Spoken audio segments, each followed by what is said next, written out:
So with that, I guess our next guest is Ed Velazquez, the chief engineer of our HLS Option A flight vehicle, the Starship. And he wanted to say a couple of words before we get started today. Ed, are you there? Yeah, can you hear me? Yep, we sure can. Good morning, Sam. Thank you for having us. So yeah, my name's Ed Velazquez. I'm the director for Crew Starship here at SpaceX, kind of serving the function of chief engineer for Option A and Option B. That's been kicked off as well. So I own all of the crewed vehicles on Starship. Of course, the most important being HLS. And we're super honored of being part of the Artemis 3 mission and being invited here today to this workshop.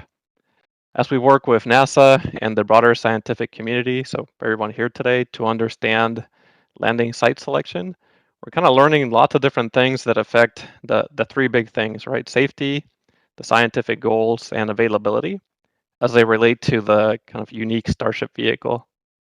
We're excited to provide new capabilities that are afforded by such a kind of large and unconventional vehicle. For example, we have antennas really high up. We can land very large utilization payloads and return large samples, but we're trying to figure out what to do with all of these things. Right, blinking lights high on the vehicle could be navigational aids for an EVA.